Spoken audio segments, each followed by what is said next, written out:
Şimdi 6 Mart 2016 tarihinde Antalya'dayız.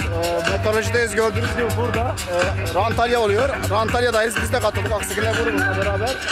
Gördüğünüz gibi çok yoğun bir katılım var Rantalya'ya. Antalya'da katılımcılara, emeğe geçen herkese, katılımcı firmalara hepsine çok teşekkür ederiz. Biz Aksekiler grubu olarak geldik. Özel çekimi yapıyoruz. Bunu YouTube'a ekleyeceğiz. Tüm katılan katılımcılara, koşuculara, emeğe geçen sponsorlara ben Mustafa Yoksa çok teşekkür ederiz.